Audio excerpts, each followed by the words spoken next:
Final Fantasy XIV is a massive game with thousands of hours of content.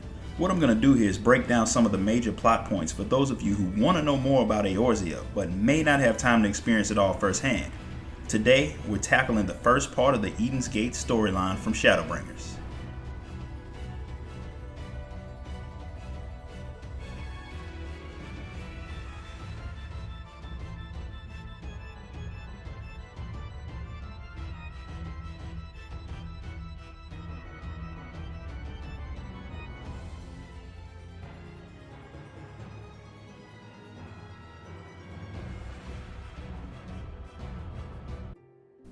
After beating Hades and destroying the light that corrupted the first, Rean and Thancred head into the Empty, the land that had been wiped out by the flood before Minfilia could halt its advance. With a balanced return to darkness and light, Rean has begun sensing a massive concentration of light. Not knowing what it is, she comes to get you just in case as a light warden. You, Rean, Thancred, and Eorzea hop into the Sky Slipper and head out into the Empty to discover just what is causing it. Staying in the Empty for too long can cause you to turn into a Sin Eater, so the investigation will be done in parts. Your group rides for a long time before finally finding what Rean had sensed, a Sin Eater, an incredibly large Sin Eater that's made entirely of light. The very first Sin Eater. Eorzea had been trying to find out where the flood had come from, and he figured that it came from a single being. That thing is what Rean had sensed in the same monster that Minfilia had fought a century ago. But with the creature still being alive, it can undo all of the work that you and Minfilia have done to save the first. Eorzea, however, believes that it can be used to restore the first. Rean names it Eden, and Thancred decides to set up camp so you can get ready to study the first Sin Eater. He heads off to scout the area, and when he returns, you plan your next move. Rean thinks that what the Flood of Light had done was stop the flow of ether to everything in its path. But the ether wasn't destroyed, only made dormant. If Eden was able to stop the flow, then maybe it could be used to start it back up again, and Rean thinks that she can control it. Thancred is skeptical of the possibility of Rean being able to control that level of power. Eorzea, however, doesn't believe that it is as far-fetched a plan as one might think. He's come to the conclusion that Minfilia stopped the Flood of Light's advance by putting Eden to sleep instead of destroying it for just the purpose that Rean suggests, but it will still be dangerous. Rean wants to try it anyway. She's been studying Eden since you arrived, and it seems like the light is concentrated at its core. If her guess is right, then she can use its core to restore the etheric balance. Eorzea proposes that by using Ethernet shards as beacons, you could trace the ether flow to Eden's core, and secure a means of teleportation into and out of the beast. But before you can do that, Rean has to study the Sin Eater's interior so you could chart a safe path. Once there, Eorzea will set up a means of communication and hopefully control of the creature. Thancred points out that it is unlikely that Eden will enjoy having you, quote, rummaging around in his innards. You probably should have came up with a better way to say that, so he recommends that you lead the way. Rean doesn't want to put you in danger, but with you being the only one who can safely take down light wardens, there isn't much choice. There is indeed a defense system in place, and huge amounts of ether rush to the core when you arrive, taking on the form of a smaller version of Eden.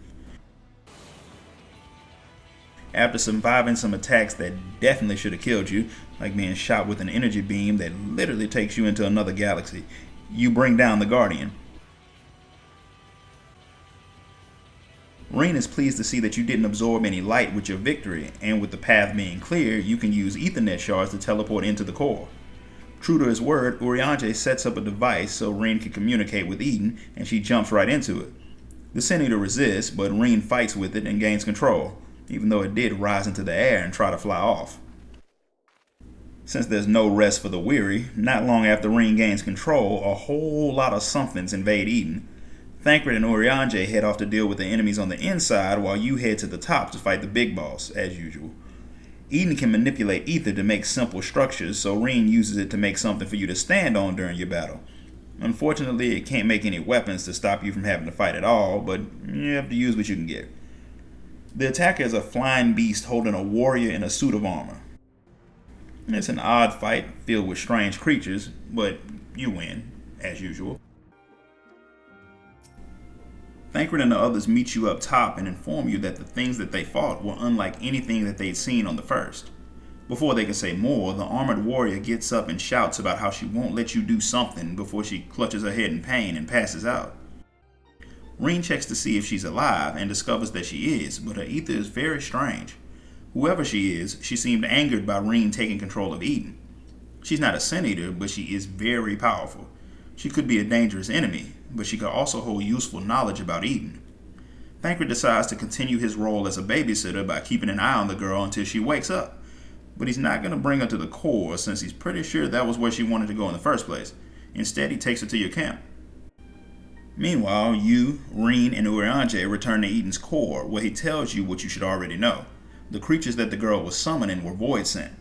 Reen couldn't sense any light from her, and she reminds her of Emmett Selk, although she's not an Ashian. In any case, there's not much more they can figure out about the girl until she wakes, so Reen returns her attention to improving her control of Eden before the next surprise shows up. With her new knowledge, she now understands what the flood of light was. It unbalanced the ether of the land, making it lean heavily toward the umbral element and stopped it from flowing at all. But since the stagnant ether wasn't destroyed, then it can be made to flow again. Eden has the power to control the balance of ether over a large area, forcing it from one state to another. Reen thinks that she can use it to fix what was done, but she doesn't know where to start. Urianger has a plan, but he'd rather not say it without Thancred present, so you all head back to camp to meet up with him. The Empty is a vast place, so if you only change a single area at a time, it will take forever to restore. Urianger proposes restoring each element in order to enact a widespread change.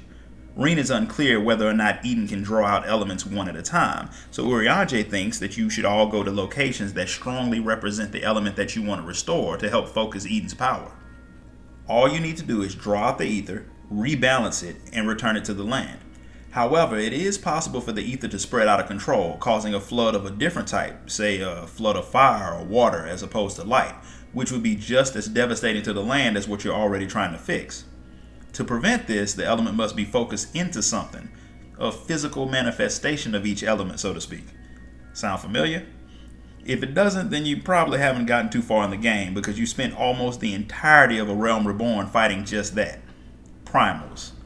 Urianger intends to use your memories combined with Eden's power to summon primals that you can defeat, dispersing their ether back to the land. Should be easy since they pretty much will be repeats of fights you've already done. To start things off, Urianger thinks you should do water, the source of life. The world's deepest ocean once existed west of Norront, but the flood evaporated it. Seems like the best place to try and summon a water god. Thancred stays behind to watch over the unconscious girl while you head off. It works.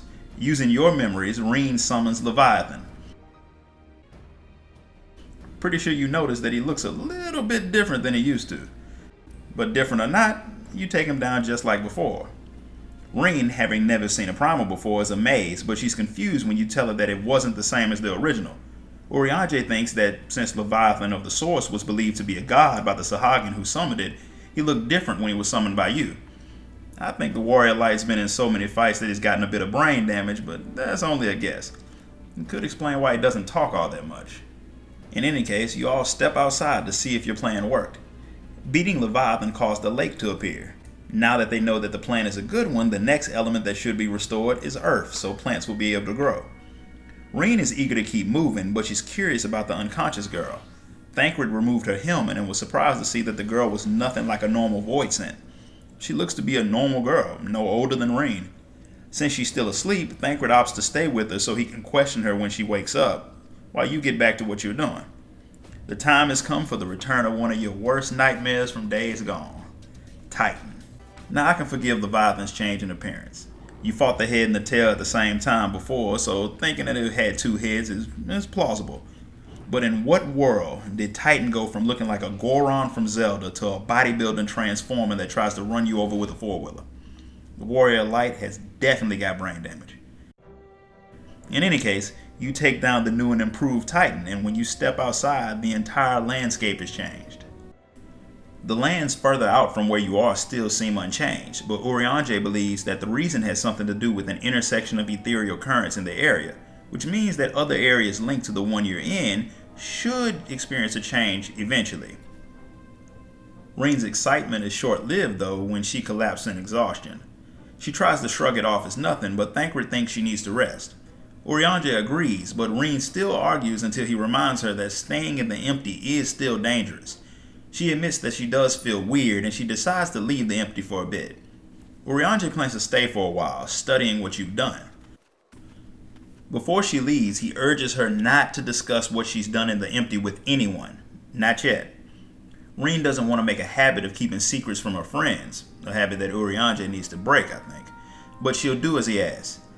Thancred thinks the unconscious girl will do well somewhere else as well and wants you to talk to your allies in Mortsuk so they can find a place for her. He tells you to get some rest as well, so you head off with Reen, something she's thankful for when she remembers just how long the ride across the empty had been. She wants you to meet her contact from the Crystarium, but first she wants to talk to you about something in a bit of a safer place. She's worried about the girl that had attacked you. She wants to talk to her, but she hasn't forgotten how she tried to kill you.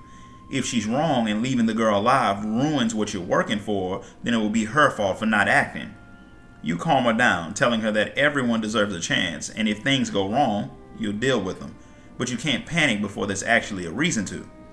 With her fears dealt with, she takes you to meet with Luri, who's been helping with the expedition. She sends you off to rest after the meeting while she gives a report of what's happened so far in the empty. Meanwhile, Eorzea has a theory that he's discussing with Thancred, one that he wants to keep secret from you and Reen until he knows more. He believes that while Reen is the Oracle of Light, the girl that attacked you is her opposite, the Oracle of Darkness. This concludes the story of Eden's Gate. If you enjoyed this video, hit the like button and make sure you subscribe so you don't miss out on the next video.